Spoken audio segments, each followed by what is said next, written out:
गुरु तुम हो ज्ञानी ज्ञान के दाता, मुनि गुरुवर को करके प्रणाम गाऊं मैं सुबह शाम। तुलक सागर एक नाम एक नाम। इसके लिए तूने 12 वर्ष बर्बाद कर दिए। ये तू कहता कि परमात्मा मुझे नदी से पार की कला नहीं, मुझे संसार से पार की कला सिखा दो, तो तेरी तपस्या सार्थक। क्या मिलेगा? 4 लोग कहेंगे हाँ बड़ा संत है, पानी पे चल गया, ताली बजा लेंगे। पागल कहीं का, ये काम करना था क्या तुझे? इसको करने से कौन सी तेरी सिद्धि हो गई? तपस्या, इच्छाओं का निरोध। मालूम है तपस्या क्या होती है?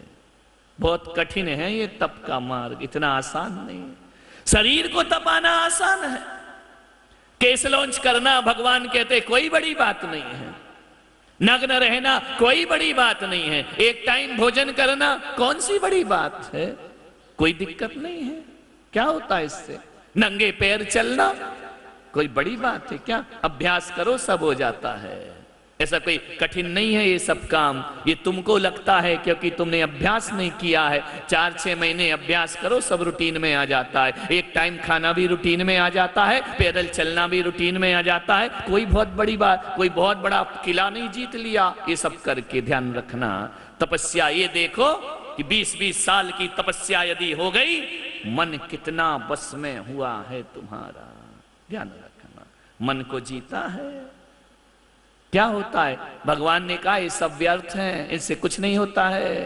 कोटि जन्म तप तपो ज्ञान बिन कर्म झरे ना, ज्ञानी के छिन्माई त्रिगुप्ति ते सहज। ये क्या होता है? इससे कुछ नहीं होगा। ऐसे कई बार तपस्याएं कर ली, भीतर का मन तप रहा है या नहीं तप रहा है? बर्तन गर्म है, अंदर माल ठंडा रखा है। ध्यान रखना। तपस्या समत्व भाव लाओ, क्षमता के परिणाम लाओ। मैं तो यही कहता हूं कि भूख से अच्छा 2 बातें सहन करो। असली निजरा इच्छा निरोध तो तब होता है। विचार करना है आपको। ऐसा नहीं कह रहा हूं कि ये व्यर्थ है, ये भी करो, लेकिन इसके साथ भीतर वाला तप रहा है या नहीं? भीतर इच्छाओं का निरोध हुआ है कि नहीं? मालूम है, कबीर जा रहा था, पीछे पीछे उसकी पत्नी थी, कबीर आगे आगे था। चले जा रहे हैं रास्ते में। पहले कच्चे रास्ते होते थे, पक्के तो होते नहीं थे, धूल ही धूल होती थी। कबीर आगे आगे और उसकी पत्नी पीछे पीछे चली जा रही है। जगा दो। नहीं, ये कौन सी अदा है सुनने की? हम समझे फोटो का पोज दे रहा है क्या? ध्यान से सुन रहे तो ध्यान में ये ऐसा झुक क्यों रहा है? ध्यान में तो ऐसा होता है। आ जाती मेहनत है भाई, सुबह से लगते हैं शाम तक झटके लगे जाते हैं। क्या करें? विचार करिए। कबीर आगे आगे है, पत्नी पीछे पीछे है। कबीर थोड़ा आगे था, उसने क्या किया, रास्ते में एक सोने का हार पड़ा था, तो उसने कहा यार कि स्त्री है, सोने पे मरती है। कोई भी स्त्री हो, खाना नहीं मिले चलेगा, आभूषण तो चाहिए ना, कपड़े तो अच्छे चाहिए ना, 4 लोगों को दिखाना तो पड़ेगा ना। सोना चांदी जब तक ये धारण नहीं करें, लगता ही नहीं कि आज अपन ने कुछ किया है। तो बोले स्त्री है, इसका मन खराब नहीं हो जाए। तो कबीर ने क्या किया मालूम है? धूल उठाई और हार पर डाल दी। ना इसे दिखेगा, ना इसका मन खराब होगा। कबीर आगे आगे बढ़ गए, पत्नी पीछे पीछे आ रही थी। पत्नी ने देख लिया कि कुछ तो किया है इसने। बड़ी तेज निगाहें होती हैं महिलाओं की, है कि कुछ तो किया है इसने। जैसी दौड़ी दौड़ी आगे गई, कबीर कबीर। बोले क्या तुमने क्या किया? बोले कुछ नहीं किया, चल आगे चल। बोले नहीं कुछ तो किया है तुमने। बोले अरे कुछ नहीं किया, पागल है क्या? लेकिन अब क्या करें, बिना पूछे जाने नहीं देगी। बाल हट, त्रिया हट, यदि हट पे आ जाए तो फिर चल हट। ध्यान रखना, मैं तो यहां से हिलने वाली नहीं। ये बताओ तुमने क्या किया, बताओ। कबीर ने कहा कुछ नहीं, तू पागल है क्या? बोले मैं जैसी भी हूं, मुझे ये बताओ तुमने किया क्या झुक करके। अब कबीर क्या करे, अब बताना तो पड़ेगा ही, कब तक छुपाए। कबीर ने कहा पगली तू पीछे आ रही थी, मैं आगे था, वहां सोने का हार डला था, तेरा मन विचलित ना हो जाए।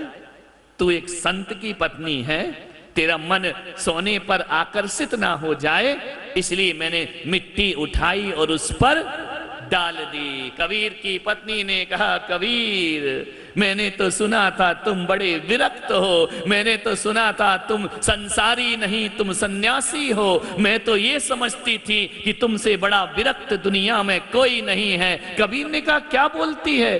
बोले बिल्कुल सच बोलती हूँ। तुमने क्या किया? बोले सोने के हार पर मिट्टी डाल दी। पत्नी ने कहा क्या पागलों जैसी बातें कर दी, मिट्टी पर मिट्टी डाल दी। ध्यान रखना, मिट्टी पर मिट्टी डाल दी, क्या फर्क पड़ता है? जिसे तुम सोना कह रहे हो ना, वो रंगीन मिट्टी है, वो जिस पर तुमने डाली है वह धूल मिट्टी है। मेरी नजरों में तो सोना भी मिट्टी है और मिट्टी भी मिट्टी। मेरे मन में कहां आएगा ऐसे भाव, तुम्हारे मन में कैसे आ गए? तुम्हारी तपस्या में अभी कमी है कबीर, मेरी तपस्या तुमसे एक कदम आगे तपस्या है। ध्यान रखना, तुम्हारी नजरों में अभी भी सोना सोना है और मेरी नजरों में सोना क्या है? मिट्टी है। ये मिट्टी के ठीकरे, इनकी तुम कीमत समझते हो? क्या मन को जीता तुमने? कबीर को लगा कि जिंदगी में कभी गुरु नहीं बनाया ना, पहली बार मुझे मेरी पत्नी गुरु के रूप में प्राप्त हो गई। उसने मुझे सिखा दिया जीवन का पाठ कि मिट्टी पर मिट्टी क्यों डालते हो, क्या रखा है। ये होती है तपश्चर्या। ध्यान रखना, अभी भी अच्छा बुरा चल रहा है ना, मान अपमान चल रहा है ना, बहुत दूर हो तपस्या से, अभी प्रवेश ही नहीं हुआ है हमारा उसमें। मन को जीतने का प्रयास करो। ऋषभदेव 1000 वर्ष क्या कर रहे थे? तन को तपा रहे थे, मन को, मन की शुद्धि। अभी चौके में आओगे ना, हे स्वामी बोलो मन शुद्धि, वचन शुद्धि, काया शुद्धि, एक टुकड़े में मन शुद्धि। समझ ही नहीं आता मुझे चौका में। एक गिलास में क्या हो गया तुम्हारा? मन शुद्धि। ऋषभदेव को 1000 वर्ष लग गए मन शुद्धि में, बाहुबली को 12 महीने लग गए मन शुद्धि में, महावीर को 12 वर्ष लग गए मन शुद्धि में। तुम्हारा एक गिलास में मन शुद्धि। लेकिन आगे भी तो तुम बोलते हो ना, उसमें हम सब समझ जाते हैं। आगे क्या बोलते हो? मन की शुद्धि, वचन की शुद्धि, काय की शुद्धि। समझ गए क्या? लास्ट वाला महत्वपूर्ण है, काय की शुद्धि। ध्यान रखना, काया शुद्धि थोड़ी, मन शुद्धि, वचन शुद्धि, काय शुद्धि, काय की शुद्धि। ले लीजिए जो भी है, ध्यान रखना। मन शुद्ध करने में पूरी जिंदगी कम पड़ जाती है मान्यवर। इतना आसान नहीं है कि एक गिलास में तुम, ऐसा मन शुद्ध होता है तुम्हारा गिलास में एक दे रहा, दूसरे ने नहीं देने दिया, गई मन शुद्धि एक तरफ। अरे हम फालतू हैं क्या? हम खड़े, हमारा नंबर ही नहीं आ रहा है। अरे अब भी तो बोला था मन शुद्धि, और अभी क्या कर रहे हैं? मन अशुद्धि। ध्यान रखना, बोलना बहुत आसान है, करना बहुत कठिन है। मन को बस में, मन को शुद्ध करना। ये तप जो है मन से तपना है, हृदय से तपना है, तब जाकर के जीवन में कर्मों की निर्जरा होती है। ऋषभदेव को 1000 वर्ष लग जाते हैं, जटाएं बढ़ जाती हैं, नाखून बढ़ जाते हैं, विभत्स रूप हो जाता है। किसके लिए? मन शुद्धि के लिए। बाहुबली को वर्षों खड़े रहना पड़ता है, बेल लताएं लिपट जाती हैं, सांप बामियां बना लेते हैं, पक्षी घोंसले बना लेते हैं। क्यों खड़े हैं भगवान बाहुबली इतने कठोर तपस्या में? मन शुद्धि के लिए। जान, मन शुद्ध नहीं हो पा रहा था, और जिस क्षण मन शुद्ध हुआ उसी क्षण केवल ज्ञान की प्राप्ति हो जाए। एक सेठानी थी, उसके नगर में एक मुनि का आगमन हुआ। वह उनकी वंदना को गई, प्रणाम किया, सेठ भी गया, श्रावक लोग दर्शन को गए, सब दर्शन करके चले गए, सेठ भी चला गया, सेठानी बैठी रही। मुनि ने कहा सब चले गए, सेठानी तुम भी जाओ। बोले गुरुदेव एक जिज्ञासा लेकर आई हूं। क्या है? मेरे मन में एक दुविधा है। क्या दुविधा है? मेरे मन में एक दर्द है, मेरे मन में एक पीड़ा है, मैं दुखी हूं महाराज। महाराज ने कहा नगर सेठानी दुखी? गरीब दुखी हो तो चल जाए, तू क्यों दुखी है? दौलत नहीं है? बोले अपार दौलत है। तो फिर क्यों दुखी है? महल बहुत बड़ा है, नगर सेठानी है, जितना पैसा मेरे पास उतना नगर में किसी के पास नहीं है, फिर दुखी क्यों है? तो सेठानी बोले एक दुख मुझे चुभता है, बहुत ज्यादा पीड़ा देता है, दर्द देता है। बोले क्या दुख है तुझे? बोले बरसों बीत गए, निसंतान हूं, मुझे संतान सुख नहीं है महाराज, क्या वो मुझे प्राप्त होगा? मुनि ने कहा अवश्य होगा। इतना सुना कि कानों में जैसे अमृत घुल गया हो, रोम रोम रोमांचित हो गया। झूठे ना होए मुनि के बैना। मुनि ने कह दिया इसका मतलब होगा या नहीं होगा। सेठानी जैन थी, उसने कहा गुरुदेव क्या बोल रहे हैं आप? बोले अवश्य पुत्र होगा तुझे। पुत्र होगा मुझे? आंखों से अश्रु की धारा छल छल करके बह गई, ऐसा लगा जैसे पुत्र हो ही गया हो। मुनि ने कह दिया, दर्द दुखती रोए पर हाथ रख दिया। मुनि ने कहा तुझे अवश्य पुत्र होगा, अवश्य पुत्र होगा, मैं पुत्रवती बनूंगी, मुझे मां का सुख मिलेगा, मुझे संतान का सुख मिलेगा, अवश्य मिलेगा। लेकिन जैसे ही लेकिन कहा ना, चेहरा उतर गया सेठानी का। लेकिन क्या मतलब गुरुदेव? तू आगे का बर्दाश्त नहीं कर पाएगी। ये संसार है, यहां सुख का हाथ पकड़ के दुख भी साथ में आता है। हमेशा सुख नहीं रहता, हमेशा दुख नहीं। तू बहुत सुखी हो रही है, प्रमुदित हो रही है, लेकिन तेरे साथ साथ एक दुख भी आने वाला है। बोले क्या दुख आएगा? बोले इधर तेरा पुत्र होगा, उधर तेरा पति दीक्षा को धारण कर वो सन्यास ले लेगा। पति सन्यास, पति जाए और पुत्र हो, किसे चुनोगी आप? पति को या पुत्र को? जीवन भर की अभिप्सा है कि मां बनूं, मां बनूं, मां बनूं। मां बनने का समय आया, पति का वियोग, वो दीक्षा धारण कर लेगा। नियति को कोई नहीं रोक सकता है। क्या कहती सेठानी कि मुझे मां नहीं बनना है? क्या कहती कि मेरे पति को दीक्षा नहीं लेने दो? दुविधा में फंस गई। नियति विधिना तेरे ले किसी से कहे न जा, जो होना है सो। सेठानी तू चिंता मत कर, तू कुछ भी नियति में फेर बदल नहीं कर सकती। जो होना है वह होकर ही। अब तू कहे कि पुत्र नहीं चाहिए तो ऐसा भी नहीं होगा, पुत्र तो तुझे होगा। और यहां पुत्र हुआ और वहां पति दीक्षा को धारण कर ले। दुविधा में फंस गई सेठानी। वरदान मिला या अभिशाप मिला, कुछ समझ ही नहीं पाई। खुशी लेकर के जाऊं या दुख लेकर के जाऊं? घर जा रही है अनमने मन से, और एक दिन सेठानी गर्भवती हो गई। मालूम है गूढ़ गर्भ हुआ। गूढ़ गर्भ जानते हो?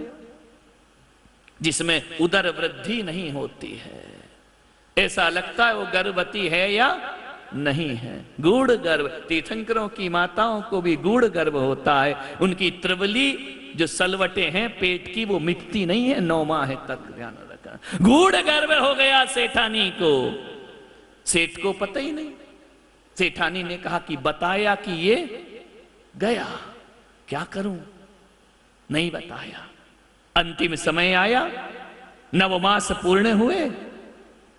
सेठानी ने कहा मेरा स्वास्थ्य सही नहीं है सेठ जी, मैं कुछ दिन किसी से मिलना नहीं चाहती हूं, मैं आराम करना चाहती हूं। सेठ बहुत चाहता था। उसने कहा कोई बात नहीं, नीचे जो तलघर है ना, उसमें तेरी व्यवस्था करा देता हूं। 1 महीने तलघर के अंदर रही। सेठ से कहा मैं किसी से मिलना नहीं चाहती हूं। सेठानी तो दिन गिन रही थी ना कि संतान होगी, पति को पता नहीं चलेगा, ध्यान रखना। कहां तक छुपोगे? सेठानी ने 9 महीने बाद बच्चे को जन्म दे दिया उस तलघर के अंदर। सेठ कहीं से बाहर से आ रहा था व्यापार करके, घोड़े पर बैठा है, क्या देखता है? तालाब के किनारे से निकला दासी रुधिर के वस्त्र धो रही है, रक्त वस्त्र धो रही। सेठ ने कहा दासी ये तो मेरे घर की दासी है, ये कर क्या रही है? क्या हुआ है ये? मालूम है क्या कहा उस दासी ने कि सेठ जी क्षमा करना, तुम पुत्रवान हो चुके हो, तुम्हारे घर में पुत्र का जन्म हुआ है, बेटे का। दासी तो खुश थी कि सेठ इनाम देगा, सेठ बड़ा खुश होगा, बधाई देगा, तुम्हारे यहाँ पुत्र हुआ है सेठ जी, बरसों की इच्छाएं पूर्ण हुई। सेठ ने कहा पुत्र हुआ मेरे घर में और मुझे ही पता नहीं, मेरी पत्नी ने मुझे नहीं बताया कि मैं गर्भवती हूं। बोले सेठानी को हुआ ना? बोले हाँ। ऐसे कैसे हो गया? बोले सेठ जी गूढ़ गर्भ था उनको और उनको पुत्र का जन्म हुआ है। सेठ ने कहा धिक्कार ये संसार, जब मेरी ही पत्नी मुझसे छुपाती है, ये स्वार्थ का संसार है। सेठ ने कहा अब मुझे घर में रहने की जरूरत। इतनी सी बात में सेठ ने कहा अब सन्यास के मार्ग पे बढ़ना चाहिए। मेरी पत्नी मुझसे छुपा रही है, जिसके लिए मैंने सब कुछ किया, पूरा जीवन लगाया, इतनी स्वार्थी निकली कि मुझे नहीं बताया। दासी को पता है कि पुत्र हुआ है और मुझे नहीं पता, मुझे बताया ही नहीं। अब पुत्र खिलौना थोड़ी है कि बाजार से ले आई 1 दिन में और हो गया। 9 महीने में इसने मुझे कितना छल किया, इस पगली ने कितना छल किया। 1 महीने अंदर रही नीचे, मुझे बताया नहीं कि हम संतान को जन्म देने वाले हैं। सेठ घर गया और जाकर के सेठानी से बोला लाओ ये सारी संपदा पुत्र के नाम करता हूं और मैं यहां से विदा लेता हूं। चले गए सेठ, परम दिगंबर दीक्षा धारण किए, जाकर के सन्यास ले। नियति को कौन बदल सकता है? जो होना है वो होकर रहता है। सेठानी बिलख रही है पति के वियोग में। सारण पुण्यार्जक परिवार जिन शरणम तीर्थ धाम के परम संरक्षक संघपति श्री प्रदीप मामा, प्रतिभा मामी, भोपाल।